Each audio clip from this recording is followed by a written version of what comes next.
Hey, and welcome back to Game Talk. I'm your host, Sam, and today I'm joined by Connor. Hey, guys. And Mike. Hello.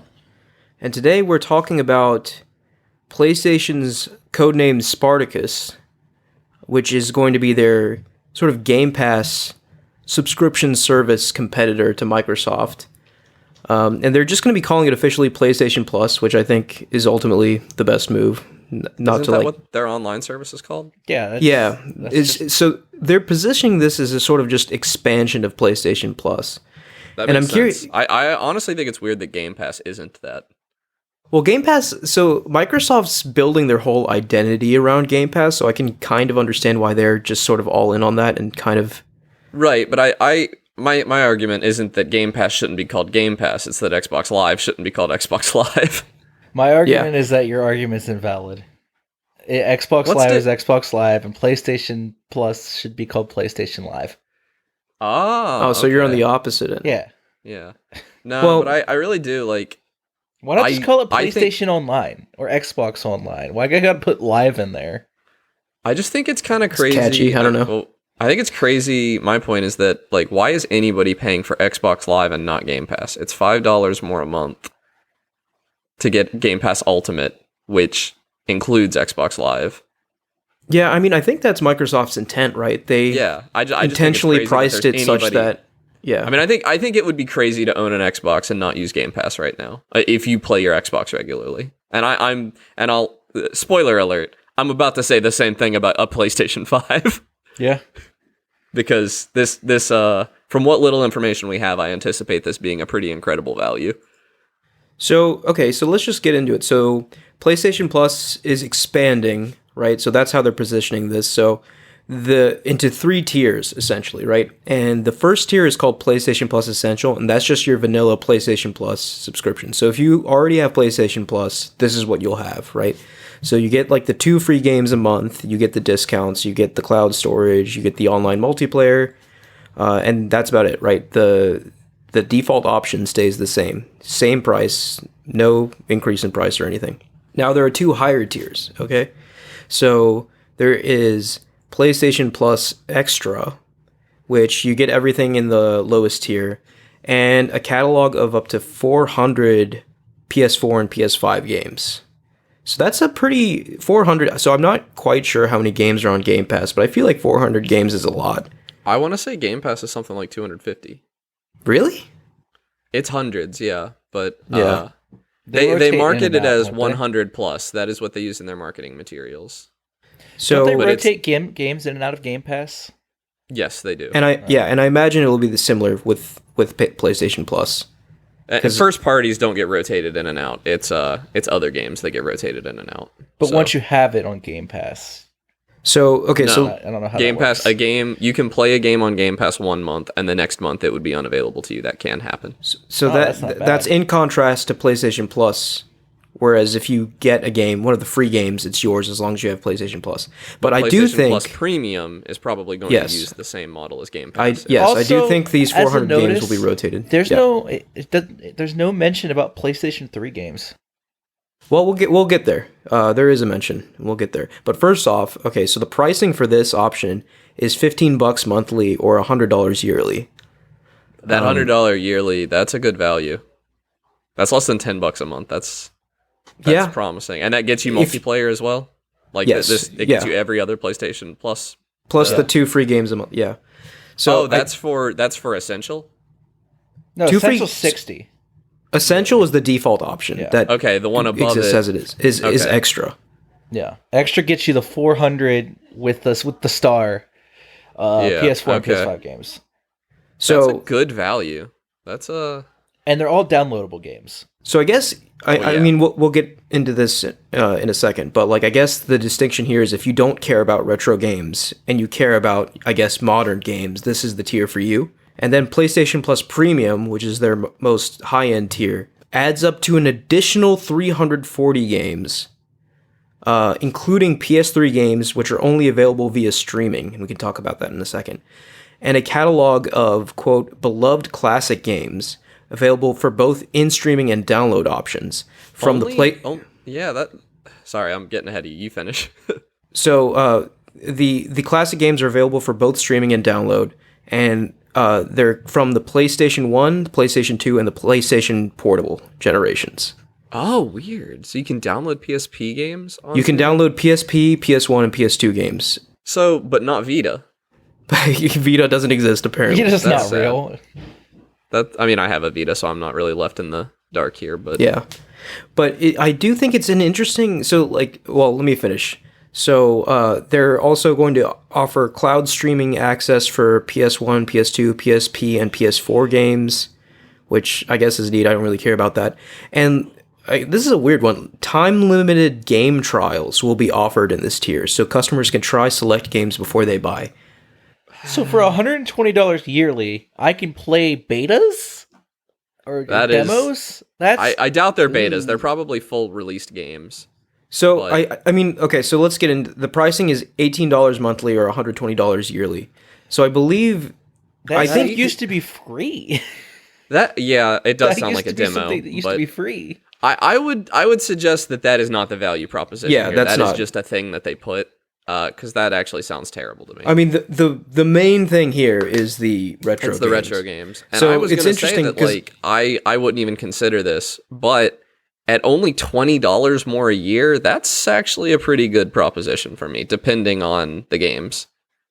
Yeah, so the big question mark is, what are all these games, right? So they're saying 400 PS4/PS5 plus 300 some additional retro games. So that's a total of 700 plus games on this service. For $120 a year. And, like, that's a good value. I like to see things like this that you can pay once a year. I like to, like, look at them as the parent who buys this for their kid for Christmas once a year value proposition. Right. Yeah, I can see that. And that's 2 games. That's the cost of 2 games to have less than that, because 2 games would be $140 now. So right. To get 700 games, this is a pretty insane value. Okay, so I need to compare it to Game Pass, right? Because I feel like it has to be compared. This is their answer pretty much to Game Pass. But I think this is more of a hybrid between like Switch Online and Game Pass, right? Because much like Nintendo, Sony knows how bankable their nostalgia is, and they're capitalizing off of that. So their yearly fee, $120 a year, I think is like $10 or so less than a year of Game Pass Ultimate. I believe I read that. But comparing it to Game Pass But monthly it is more expensive than Game Pass. So I think they're really trying to position themselves in a way to say, hey, like, if you're about PlayStation retro games, and, you know, of course, the modern games, this is an attractive price point for you. But I will say the main selling point, at least to me, as someone who doesn't own Game Pass, the main selling point of Game Pass to me is the day one games, right?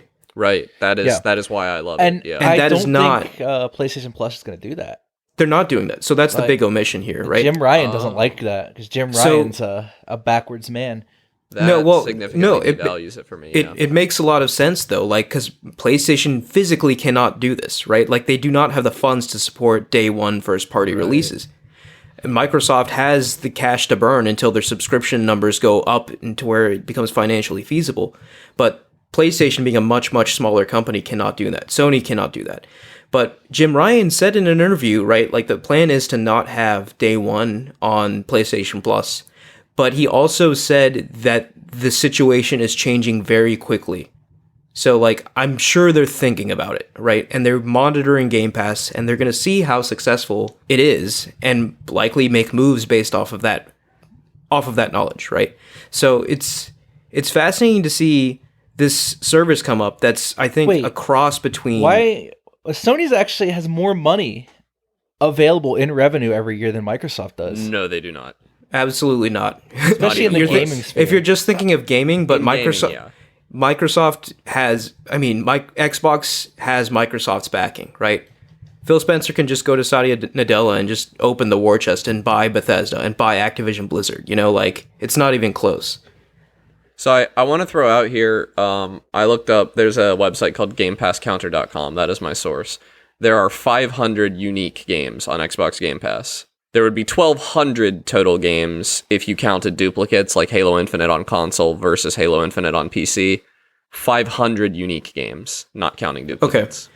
So this service will have more games than Game Pass, but the trade-off is no day one, and that's the main appeal of Game Pass. So I don't know. I've been seeing a lot of negative reactions to this service due to that reason.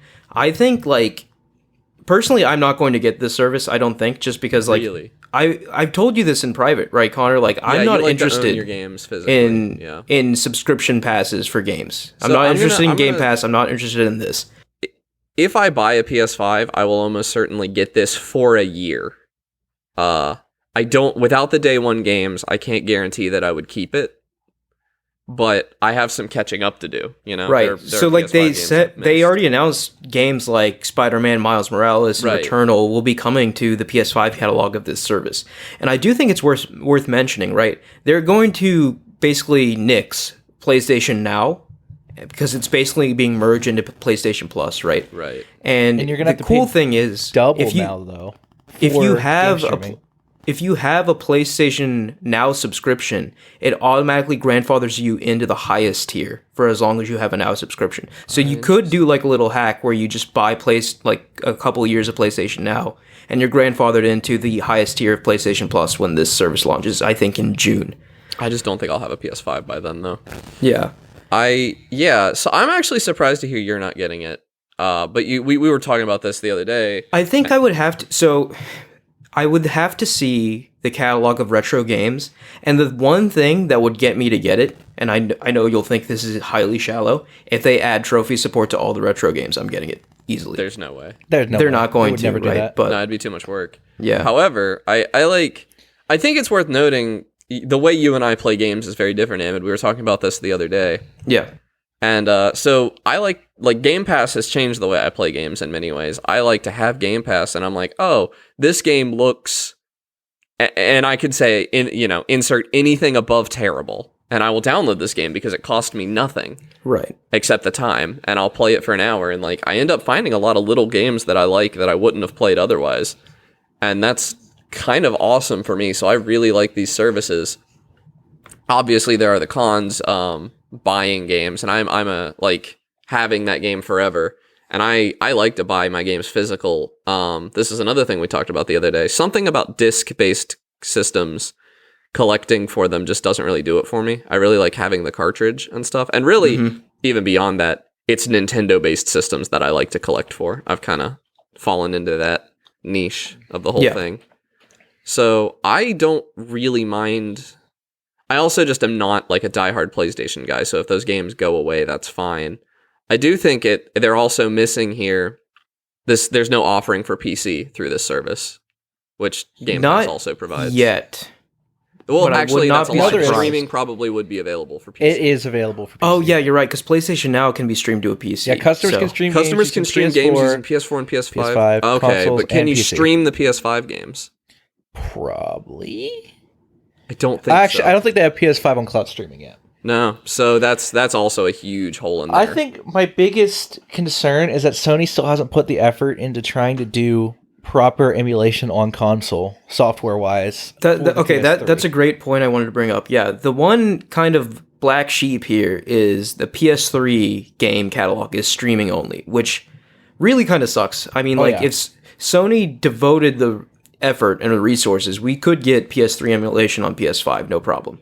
So they have the methods and the wherewithal to put emulation for the PS3 on their consoles. They have all the technical details they need. They don't have to do all this guesswork on how to reverse engineer it. They're the ones who built the console, so it should be simple in terms of emulation. You always hear still about not these simple. issues with the cell architecture on the PS3 and stuff like that, but I do think this is a very solvable problem. I just don't think Sony is willing to put forth the time and the money to do it. If open source devs can solve the problem, Sony could solve the problem. open source devs can solve any problem, first of all. Yeah, they. So write that down. I don't know how these companies manage to do so bad on their inbuilt emulation, because even Nintendo suffers. It's a money thing. There's really, I do not think there are PS3 games that I would want to return to, There's a lot I'd like to return to. but there are not. I've never wanted to play a PS3 game bad enough to download an emulator, and I cannot say that about like I've downloaded GameCube emulators, PS1 emulators, PS2 emulators.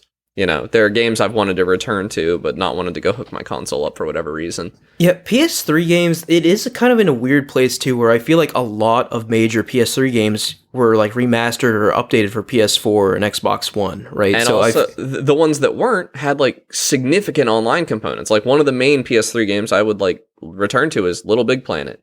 Is that even gonna like work? Like, are those servers still up? No, they shut them down recently. They shut them down recently because there was an exploit that was found, so they shut down all the PS3 servers. I'm looking at my PS3 library. Other games that I'd return to is like Metal Gear Solid 4, take it or leave it. Like Transformers War for Cybertron. It's available on modern consoles, I think. I think it got a remaster or a re-release. There's just not a lot that I care to return to on PS3. I mean, like, I have really fond memories of some, like, PS3 exclusives, like Infamous, even, like, Resistance, I would enjoy revisiting, Killzone. Yeah. It's just that, like, I don't know, like, is the streaming good enough for PS3 games? Not for us. Certainly like, not in West Virginia, it's not. Oh, yeah. Yeah, I don't know, I man. would argue like, that where you live, very likely it is. But so I told you before that, I don't know if I mentioned it on the show, but I did play Elden Ring for a little bit remotely.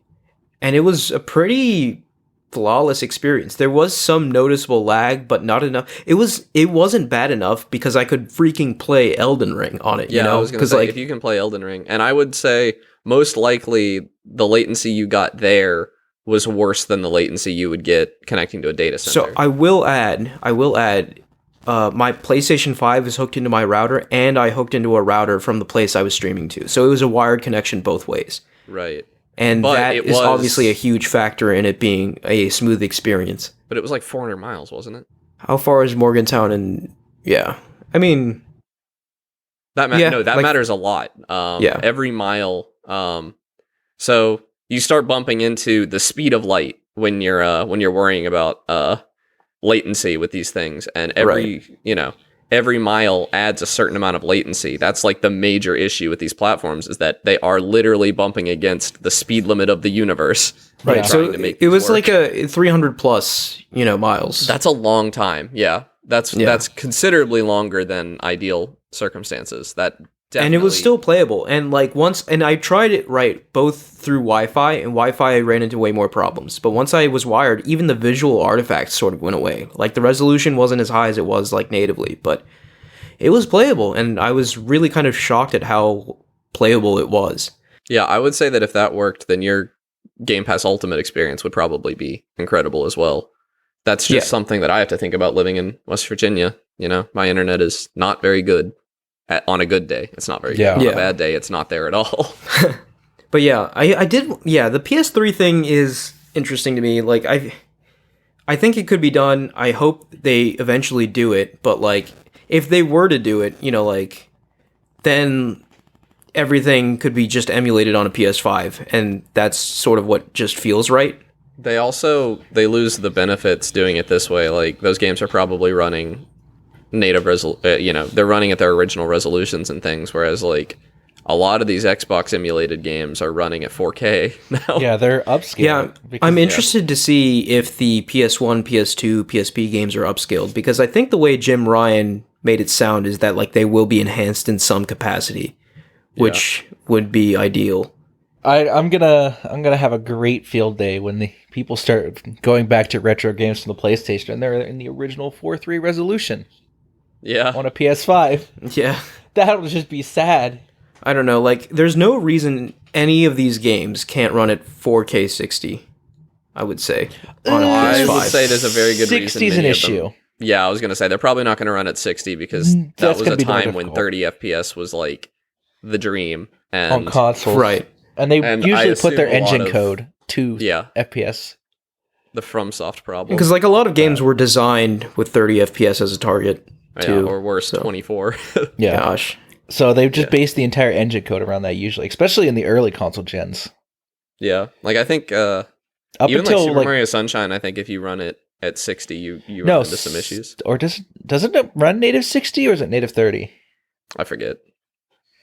think I it's might have native tried to 60. run it at 120. Yeah. I get carried away sometimes, but So, he did mention some games by name, right? And these are all kind of relatively big games. Death Stranding, God of It is War, 30.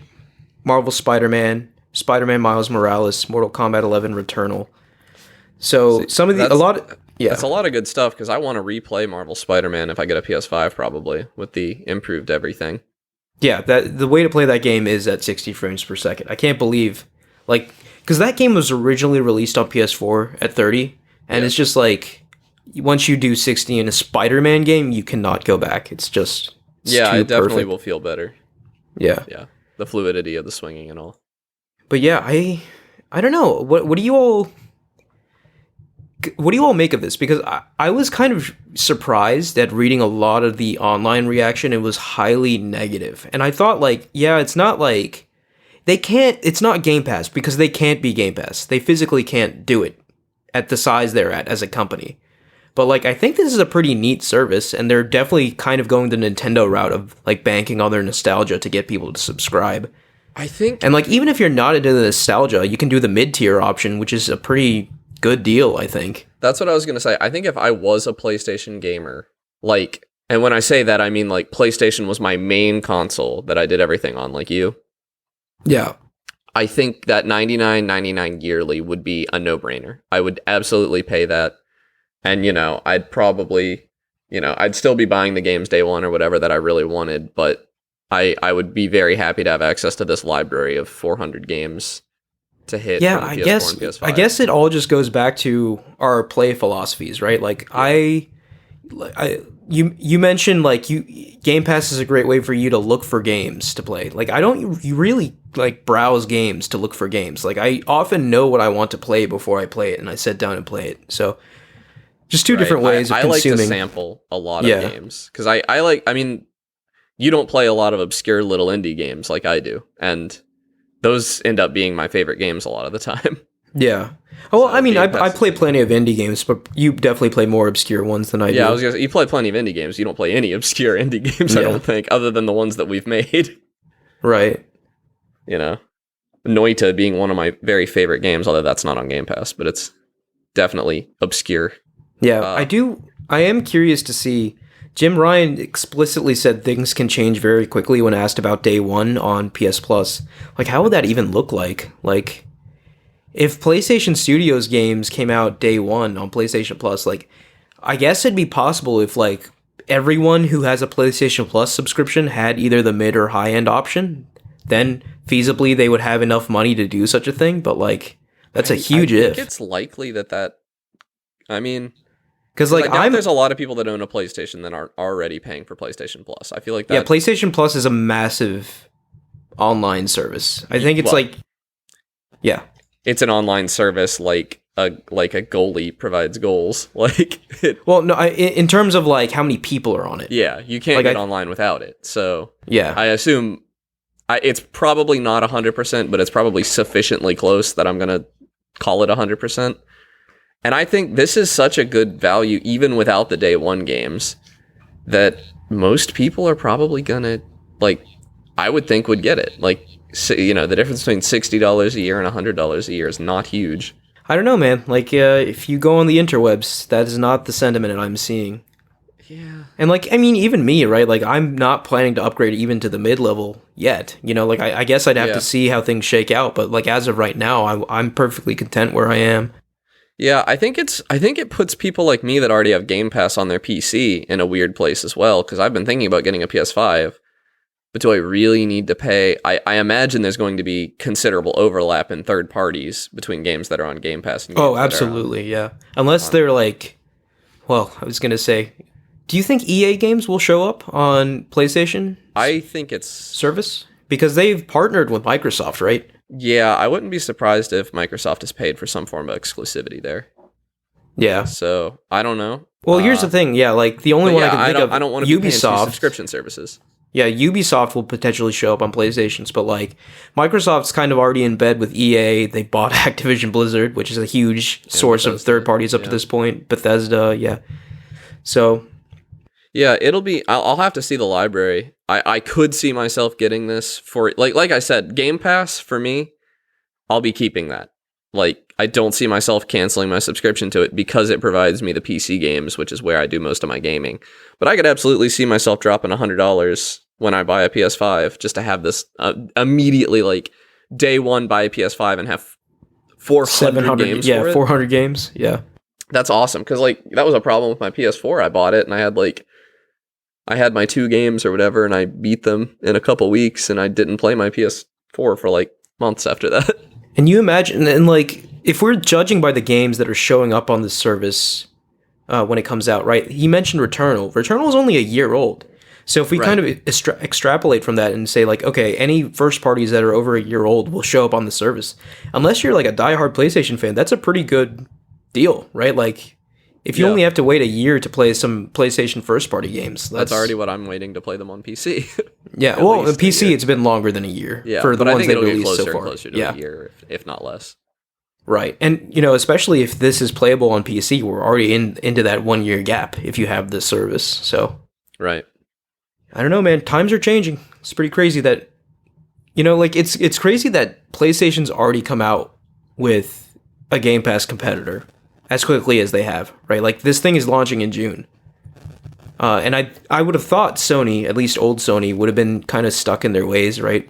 Their way of doing things with huge first-party temple releases and just banking on that plus PlayStation Plus revenue to get, you know, to succeed. But obviously, the industry is changing very quickly due to Game Pass. Microsoft has I think that shows disrupted that they're things. scared. Like, yeah, they should be. they see You know, Game like Pass ready to eat their lunch, and yeah, so they have like a competitor out there, a competitor that is seen as less attractive by most, I think, but at least it's something.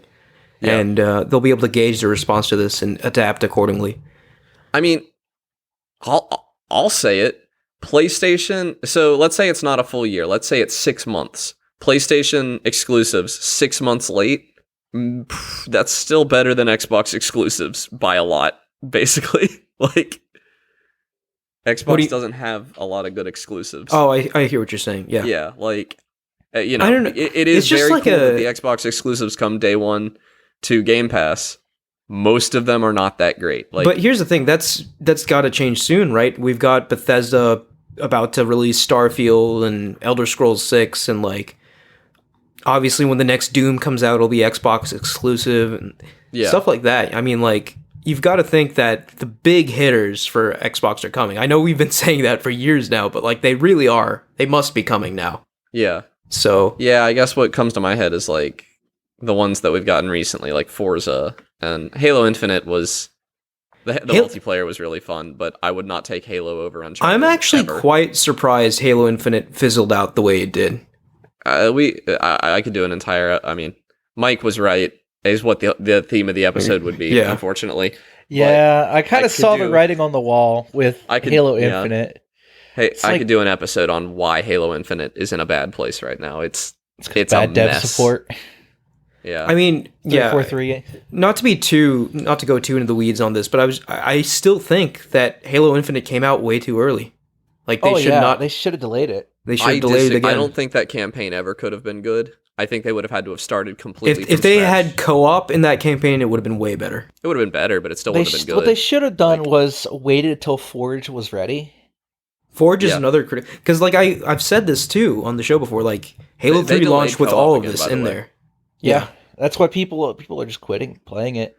I mean, they've been playing the same 6 maps over and over again. Yeah, it's a live service game. It has 6 maps. They're all small. It's not like the Fortnite Island where like Is it 6 maps? I just pulled a number. It's something like that. It's very small. Very small. I would have said 4 if you ask me. But I mean, think this all still points to me that the game is just like technically sound, maybe, but like feature wise, it was not ready to come out. And there's a lot of bugs too with some of the modes. Yeah, there's some desync. It also didn't come with Slayer. What? Yes, it did. There was no Slayer playlist. Yes, there was. Not at release. I'm pretty sure that. Was it a week later? It came early. Yeah, it was like a week later. Oh, okay. I'll give you that then. I don't remember that. But yeah, they've gotten better about their playlists and everything, but there are still game modes that aren't there. There's no King of the Hill right now. Like, yeah, it's just baffling to me, man. Like, yeah, this stuff was working in previous Halo games. And like, I would be fine if they just gave us old Halo maps even. Like, this is supposed to be the platform for Halo for the next 10 years, is what they called it. And it's like, I'm exhausted playing these maps over. Oh, it took them a month to release Slayer. Wow. December 15th. Yeah, because they've run into all kinds of issues. They claim, and November 15th from what I've was seen, they launched. outsourced their user interface, basically, so their bad. menus. I thought their UI was kind of slick, but The UI looks fine, but the code was written in India, so they can't, it's not in English. They can't read change it. Yeah, they're That's wild to me, man. I'm not Season here to 2 dunk on details Indian coming programmers. soon. That's not my MO. But like, it is difficult for programming written in India to be modified by someone in America, which is what they need to do right now, and they can't do it. So they're That's in a a very shame. bad place. It's also baffling to me because like Halo Infinite, I think to this day is still the most expensive game ever made. Yeah, And I don't see it. I don't see it making that money back unless they're going to count every Game Pass subscription. Do I Yeah. feel kind of vindicated because I saw past the hype of Halo Infinite a little Yes, bit? I know you do. I feel a little superior, but at the same time, I like, feel like you earned that win. I've been burnt so many times. Yeah, I've been burnt so many times with game hype that I've just gotten good at seeing through the hype and being like, this is not gonna last. Granted, I still play Halo Infinite multiplayer. It's still like the bones on that game are so good that it's still like my go-to shooter. Yeah. But Like, God, I would kill for a new map. Or despite my bugbears with Elden Ring, it's still going to be a game that people are going to be playing for years. Yeah, Elden Ring is the case where it was hyped to hell and it was right, delivered. yeah. That's right. It delivered. Like, I 100%. can even agree that it delivered on its hype to people who like those kinds of games. Yeah. Yeah.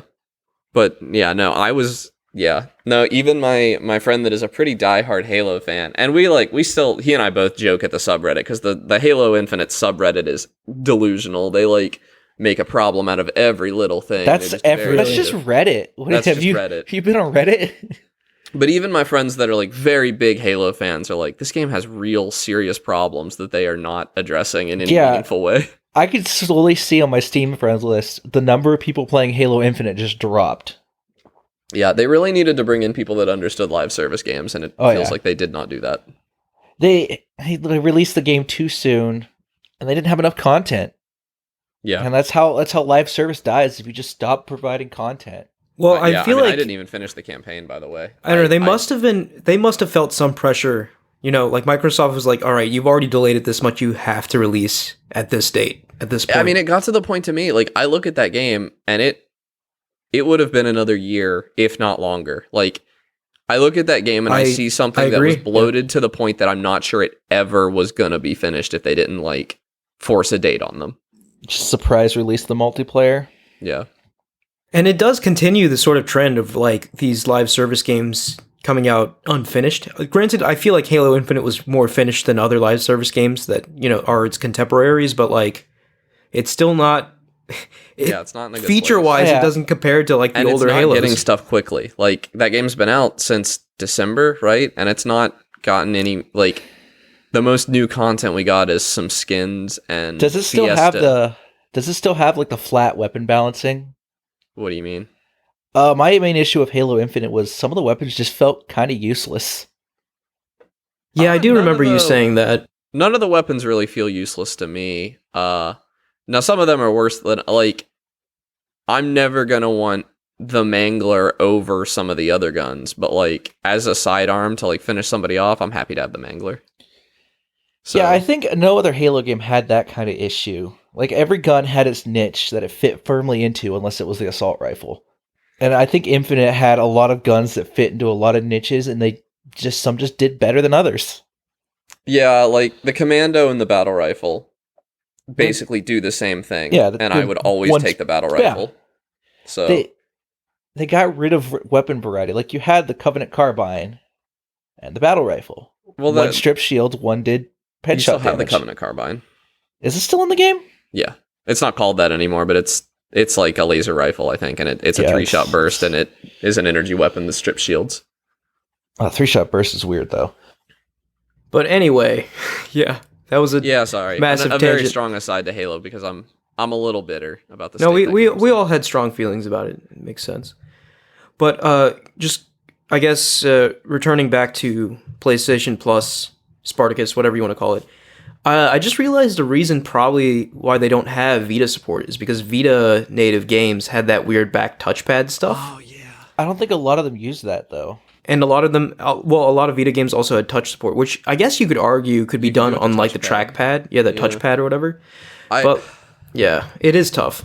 I'll say every Vita game I played used the back touchscreen in vaguely in some way, ways. Yeah, some of it was cool, some of it was stupid, but they all used it, and I liked it. I thought it was a neat feature, by the way. If we're gonna talk about the Vita for a second, it's a cool feature. Everything about the Vita. If the Vita had clicky sticks, then God, I would have really had no complaints. The thing I can say about the Vita is, I mean, it tried. Like, it really was out there with like its own quirky stuff. It's just that the sales weren't there, so the first party support went away, and then that kind of markets like every Sony handheld. Like the PSP. Well, the PSP was like pretty successful though. Yeah, the PSP sold very well. It didn't console quality graphics on a handheld device. I still remember like my friend bringing his PSP to like our social studies class or whatever. I forget if this was like middle school or high school or something, but like I remember he was playing Gran Turismo on his PSP, and I just looked at it, I was just like, wow, you can get these graphics on a handheld now? It's just like, oh yeah, that was insane. Like it still like didn't have anywhere near the market dominance the DS had, but it's still impressive to this day. The PSP. But here's the thing: with the PSP, Sony was at least a challenger to Nintendo's handhelds. With the Vita, they got massacred. It's to the point where they're never going to make another handheld again. The Vita tried like another gimmick in that same arena. Valve's not. Yeah, I mean, Valve is obviously going to be more successful, but not going to. I think they not going to approach Nintendo, but they're going to be more. Yeah, I think Valve or the Steam Deck's probably going to be more successful than the PSP, but falls short of the DS and the legendary consoles that Nintendo had. Yeah. I mean, selling as many as the DS is not a realistic goal. Yeah. Those things were everywhere. I mean, I feel like everybody had more than one of them. Yeah, right. They came out with so many iterations, like DSi and the DS, DS Lite. DS XL. I remember the DS Lite was hot, XL. man. Yeah, I still have my original DS. I foolishly sold my DS Lite to buy a DSi. Which I sold to buy a 3DS. Yeah. Yeah. And then you had the XL variant. I've never bought an XL because I think I have somewhere a DSi XL. I get why XL variants exist. They're better for kids sometimes, and they're also good for people who don't have eyes or who don't have. I like eyes. bigger screens. Like they're hideous. Like they're absolutely ugly, but games look terrible on because the PPI on those screens, the resolution is so low. It's so bad that those games just look like blocky messes, and I spent a lot of time in modernity watching like YouTube videos of DS games and thinking like, haha, these games look terrible. But that's because like the YouTube videos are blowing the games up to like 10 times their native resolution or something. If you play them on a DS screen, a lot of those games look pretty good.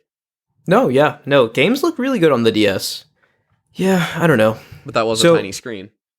It was, yeah. But I don't know. I like the tiny screen. I was fine with it. Yeah. It's weird that there's not a dual screened anything on the market right now. Yeah, I don't know. We do move in cycles, so maybe we'll see something again. We're back to flip phones. So I was going to say, you can give it another you get like the Galaxy 5 years. Z Fold and you can emulate the DS. Right? Yeah, that's wild. Give it another 5 years and we'll be back to dual screen phones. They released just 2 switches with a clamshell. Yeah. Oh, that'd be so stupid looking. The flip switch. This time the top screen is touch. Switch XL. Isn't the Switch touchscreen? Yeah, it is. Yeah. I've just never used it. Yeah, the only time I ever use it is for typing. Because none of the games use it because they need to be playable on the TV. So they it just felt like they put touchscreen in there just to say they did. I mean, you can use it in games like there are a lot of Wii U ports that use the touchscreen. Well, I think so. Captain Toad. And plus, I think with the touchscreen, I think initially Nintendo's idea was like we're folding our handheld and console divisions together. So the people that previously only made handheld games, if you want, you can keep making those style of games, and we'll give you the avenue to do that with a touchscreen. Right. But I just don't think a lot of people did that. Yeah. Which I don't blame them because the Switch touchscreen is actually not super fun to use. It's not very good. Elden Ring on Switch. Dude, if only. I mean, even when I'm playing handheld, I always kind of navigate I think Elden Ring on Switch would probably be a disaster, though. It wouldn't run well. It would not run well at all. The thing I really want on my Switch that it doesn't have is the ability to stream other consoles to it. And you can do that if you hack it, but I'm not going to do Stream that right other consoles. Well, it is kind of like we see those cloud games on Switch all the time now, now. Yeah. which is interesting. But Yeah, have but, you like- have you either of you played one of those?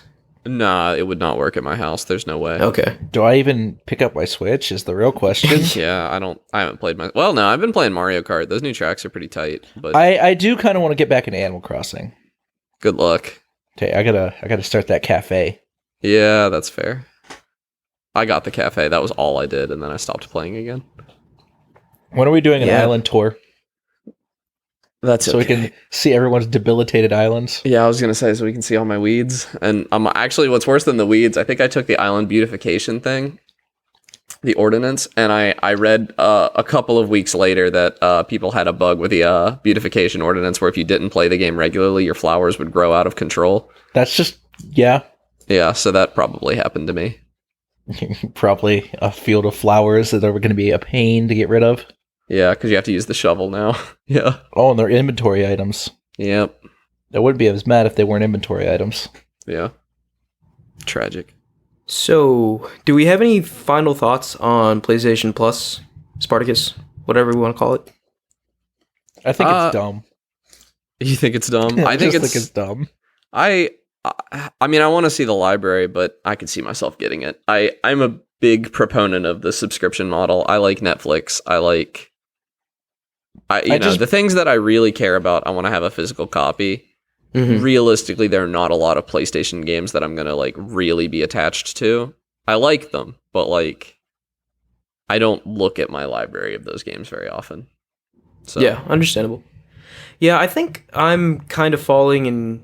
I'm of two minds, right? Like, I kind of want to wait and see on the library, but again, the way I consume games, I don't want like 700 plus games for me to like scroll through, right? Because I feel like my life would be over at that point. I often know what I want to play and I play it. And I do enjoy owning my games, whether it be PlayStation, Nintendo, or Xbox. So, it would ruin your platinum ratio or whatever. oh yeah, it totally would. Yeah. But yeah, I think I don't know. Neat that this exists. We'll see how it evolves over time and see how it responds to Game Pass. And I don't know. We'll see if this is the herald of the subscription age now that Sony is in on it too. But time will tell. Hopefully, it doesn't do like movies. I was just thinking the other day. I was listening to music, and I was specifically listening to a song from Encanto in my car. And I thought That movie like, has great music. Isn't it really great that every music subscription service has every song, basically? Yeah. Wouldn't it be great if Netflix had every movie again? Like, why did that go away? That sucks so bad. Well, I'll tell you why it went away competition in that because field. yeah, It's greedy, companies yeah. were like, "Hey, we'll pay you this much for Friends or whatever." Yeah, like so it sucks so bad. Television is just a plague. Yeah, it's in that way. awful. Like I could just get one or two music subscription services and have everything covered. Right. And I just have YouTube Music, and everything I ever want to listen to is on there. Like I use Spotify. yeah, I even don't more think obscure we'll. stuff. I don't know if we'll ever get there in gaming, but like I definitely can see it consolidating down to a few big players with This a sounds few like- subscriptions. This sounds like NFT talk. we're about to buy one item in one game and keep it in our Halo. I can't wait to use my Warlock Sword of Fire from World of Warcraft Dude, you know in what's Halo really funny? Infinite too. yeah, Is that the NFT conversation actually makes me think of Pokemon a lot, in that like people are really mad that they can't transfer all their Pokemon to the newest games. And I was mad about that at first too. But in retrospect, like, why do you want to transfer your entire living Pokedex to the new game? Because like that just means there's less game for you to play. Yeah. Hold on, I saw a tweet that made me upset.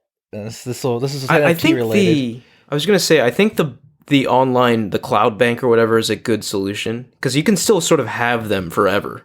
But Yeah, like it you would can be if they didn't literally hold your Pokemon hostage in it. If you Right. move your Pokemon to the cloud bank and those Pokemon are not compatible with Pokemon Sword and Shield, they cannot be taken out of the cloud bank, and they will be deleted if you stop paying. well, oh, really? They'll be Yes. deleted if you stop paying. I didn't know that. And That's it's funny. also like a lot of like compared to server costs, their cloud bank is really expensive. It's like I want to say like $20 a year, something crazy like that. I think it's either 10 or 20. I forget. Yeah, which and one. that's absurd to hold what is less than a megabyte of data, probably. yeah. That's insane.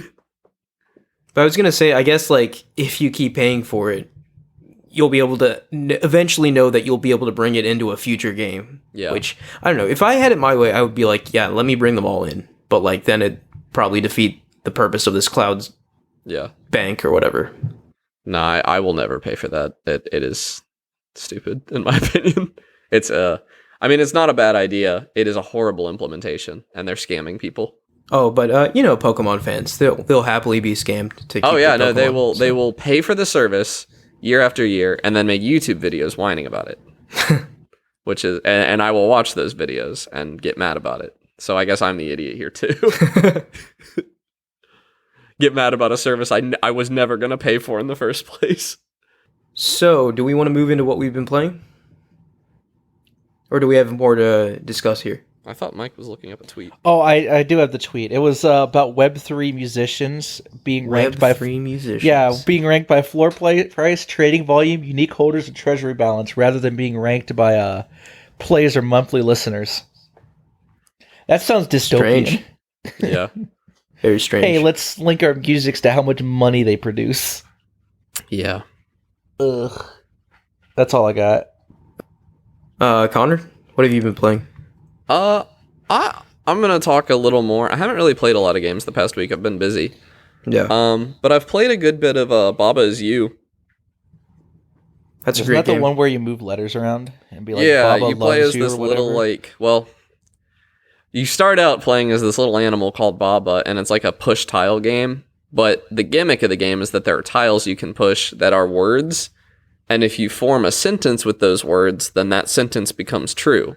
So and also all of the game rules have to be in the world made of these sentences. So Baba Is You is the name of the game, and typically every level is going to have Baba Is You, meaning that you control Baba, the player character. But if you would move the word rock where Baba was, now rock is you and you control the rock. And there'll be sentences like wall is stop. And if you break that sentence, suddenly you can walk through walls. They will not stop you anymore. It's such a fascinating concept for Notably, this game is made by some of the same developers as Noita. So that was why I Nice. jumped back into it. I wanted to give it another chance. And I really like it. It's really fun. The problem is, last time I played it, I was able to kind of brute force some of the puzzles without really understanding what it was supposed to teach me. And eventually I just got stonewalled in an area I would never get past. And I'm going to you're going to have to revoke my gamer card, but I'm going to tell you, this time when I played it, if I was stuck on a puzzle for too long, I just looked it up. Because the way that the later puzzles compound things that you were supposed to learn earlier is really cool to me, but actually learning those things the first time is really, really frustrating sometimes. You can be looking at a puzzle for a very long time, and it has some weird exploit of these rules that you would have never thought of that you're supposed to figure out. Yeah, I don't know. I feel like a lot of puzzle games go down that route where Yeah. it just becomes unmanageable. But it got really fun for me once I because it would often be the earlier puzzles in a world that I would have to look up, but then the later, much more difficult puzzles using those rules that I was supposed to have learned ended up being really fun for me and actually had me thinking and stuff. But I was not getting it. So I would say if you played this game and you got stuck, maybe it's okay. Something notably, or something I like about when I look up the solution to these puzzles, the wiki actually, and this is more the community than the game, I think, but the wiki actually, before it gives you the solution to the puzzle, it will say, in this level, you are supposed to learn this. And often that is plenty for me to be able to solve the puzzle now. Yeah. And, yeah. So, and I've been having a lot of fun with it. It's a good game. I got much farther this time than last time. I bought it on my Switch when it came out, I think, and had some fun with it. This time I got it in the bundle for Ukraine relief on Itch.io.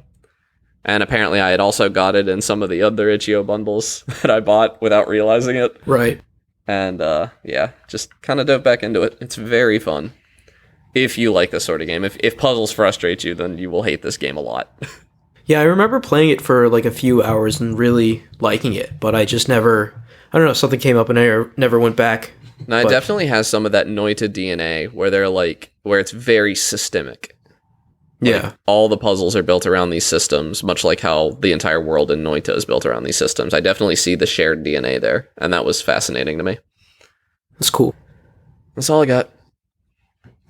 Mike, how about you? So, instead of games I've been playing, it's I'm gonna title this "Monitors I've Broken." Oh, man. So I was playing VRChat, right? Oh my god, I was Yes. in VR chat. I was at my parents'. I was staying the week at my parents' all week last week, so I recorded a good bit. I was streaming, playing VRChat. Yeah. Oh my god. Man, Oh, we do you have were- the clip? I do have the clip. Oh, we That's gotta great. put that in To the the Slack. description of the episode. I went to throw, I think, a waffle at my friend, and I say I punched my mic, and then I pulled the headset down. Was not your mic. It was my mic actually. Oh, I did. but the mic I hit punched my mic into my monitor when I did. Ah. Yeah.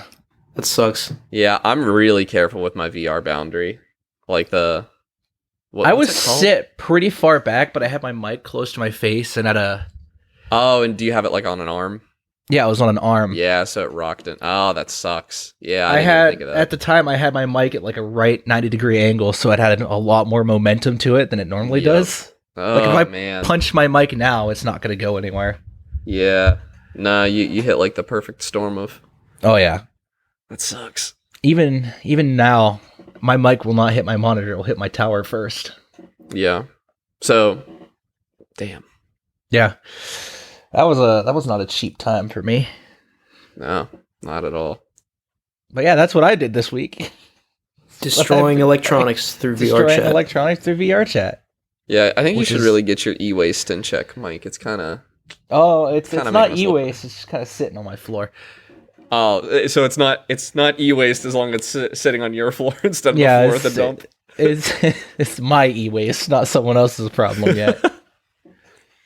No, I might turn it into a table. Just mount Alright. it weird. Just use a $150 monitor as an end table. Yeah. Well, rip. So, I can go next. I really truthfully haven't been playing too much this past week, still feeling the Elden Ring blues, but one thing I did do is I fired up the old Dark Souls. Yeah. And let me tell you, going back to Dark Souls 1 after Elden Ring it feels like a massive downgrade, at least in terms of like Are you playing the gameplay. remaster or the original? Remaster. Okay. Yeah, it's still going to be a pretty big downgrade, yeah. But it's just, it's funny to me because it's like no jump button anymore. I find myself often trying to jump in this game and it's just not happening. And it's just the slowness of the game is so much more noticeable now with how fast Elden Ring is. Yeah, like- yeah, Dark Souls 1, even like to Dark Souls 3 is... Yeah, it's noticeable. And which is weird. It's very weird because Demon Souls was more in line with Elden Ring. Demon Souls is a pretty quick game. But Dark Souls is very slow and deliberate. To the point where like I almost feel like I hit a button and I have to wait an inordinate amount of time for the action to like buffer. It's just Yeah, It's a little it's bizarre. just a slower game. yeah. And it was like kind of famous for that when it came out, but Yeah, because I don't remember, is Dark Souls 2 the same way? Dark Souls 2 is just slightly quicker. Right, It's and then Dark Souls 3 is Dark Souls much- 3 felt informed Yes. by Bloodborne. Right, yeah. It's just weird, because, like, Demon Souls had that quickness, but then they decided, no, let's go slower, which, Yeah. okay, I guess. I like it. I like Dark Souls 1. Like, Yeah, it's just- no, don't get me wrong, it's still a you gotta goat, acclimate but, to like, it after Elden Ring for sure. I do feel like Dark Souls 1 is way more conducive to the shield in one hand, like, weapon in the other playstyle than the other games, which, like, the other games, I think, like, just two-handing a weapon or, like, not having a shield and just dodging was a lot more feasible, but I feel like in Dark Souls, it's almost discouraged a bit. Like, I'm trying to go through it without a shield, and oftentimes, you know, just due to the slowness of the game, I would be like, yeah, this would be way easier with a shield. Yeah. But yeah, nothing too extraordinary to remark. Like, I'm still like very early in the game. Like I said, I've been playing too much, but like I just noted those things after coming off of Elden Ring and just thought it'd be kind of interesting to mention. But Connor, did you not get Kirby? I did play Kirby some, but no, I did not buy it. Okay. I had actually forgotten that I played it. It was I didn't get real far. I was playing co-op, and I didn't own the game, so I was player 2. I got to play as Bandana Waddle Dee. I will say, Bandana Waddle Dee has a pretty good moveset. There's a lot you can do with it. Like there's like combos and stuff, which is kind of interesting. I assume all of Kirby's powers have the same thing, but I didn't get a chance to try them out. I liked it though. Beautiful, fun little game. I did not get far enough in it to get to like the trademark Kirby weirdness that I really like. Like, you know, when you start fighting dark gods and stuff. So yeah, I actually I bit the bullet and I ordered the game too, but for some reason I decided to go physical and it isn't here yet. So yeah, I just haven't been in the mood to play it yet, so I haven't bought it. And I'm in a position now. I say we didn't play a lot of it. We played probably 4 or 5 hours of it, and I'm gonna have to replay. I mean, that's all of probably that. like half of it, you know? Yeah, we probably got about halfway through. Yeah, and now I would have to replay all of that to get back there in single player, and I don't know that I really want to do that. So I'm kind of in a weird place. Yeah, maybe next week I'll have some thoughts on Kirby. Hopefully the game comes. It should have come yesterday, but it just didn't. Which is I will say it's a very good translation to 3D. Like, yeah, no complaints. What I've heard. It was just good fun the whole time. All right, any other games? Anyone? Nope. All right then. All right, I think that's going to do it for us this week. Thank you all for listening. You can follow us at @Podcast Game Talk on Twitter. Please like, rate, and review us on any podcast service you use, including SoundCloud, Spotify, Apple Podcasts, and more. Click the link in the description of the podcast and join our Discord and talk to us there. Thank you, Connor and Mike. Yeah, see you guys next week. See you next week. Bye.